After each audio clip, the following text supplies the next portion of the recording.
साबुदाणे घेतलेले आहेत, शेंगदाण्याचा कूट घेतलेला आहे, जिरं घेतलेलं आहे, बटाटा घेतलेला आहे उकळवून आणि चवीनुसार मीठ घेतलेलं आहे. चला तर आता आपण एकजीव करूया. आणि मिरची घेतलेली आहे. चला तर आता आपण एकजीव करूया. चला आता एकजीव झालेलं आहे. आणि बरेच वेळेला आपण खिचडी खाऊन कंटाळा येतो आपल्याला, तर आता आपण नवीन नाश्ता करूया. चला आता असे बनवून घेतलेले आहेत आणि आता फ्राय करायचे आहेत.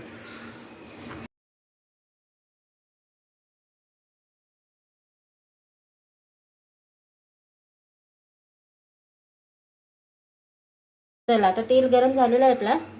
आता आपण फ्राय करून घेऊया. तेलामध्ये टाकूया आता आपण. सगळं तेलामध्ये टाकायचे, एक साथ नाही टाकायचे, दोन दोन तीन तीन. चला आता आपण फ्राय करून घेऊया.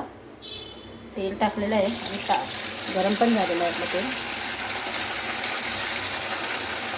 त्याच्यामध्ये आपण फ्राय करून घेऊया. आता अंगारकीसाठी आपला फराळ खाण्यासाठी तयार आहे.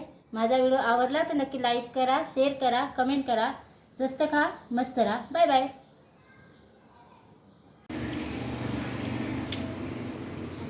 साबुदाणे घेतलेले आहेत, शेंगदाण्याचा कूट घेतलेला आहे, जिरं घेतलेलं आहे, बटाटा घेतलेला आहे उकळवून आणि चवीनुसार मीठ घेतलेलं आहे. चला तर आता आपण एकजीव करूया. आणि मिरची घेतलेली आहे. चला तर आता आपण एकजीव करूया. चला आता एकजीव झालेलं आहे. आणि बरेच वेळेला आपण खिचडी खाऊन कंटाळा येतो आपल्याला, तर आता आपण नवीन नाश्ता करूया. चला आता असे बनवून घेतलेले आहेत आणि आता फ्राय करायचे आहेत.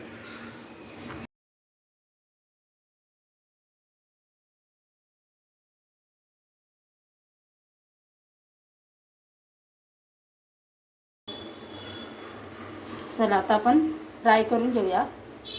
तेल टाकलेलं आहे आणि गरम पण झालेलं आहे आपलं तेल. त्याच्यामध्ये आपण फ्राय करून घेऊया. आता अंगारकीसाठी आपला फराळ खाण्यासाठी तयार आहे. माझा व्हिडिओ आवडला तर नक्की लाईक करा, शेअर करा, कमेंट करा. स्वस्त खा, मस्त राहा. Bye bye.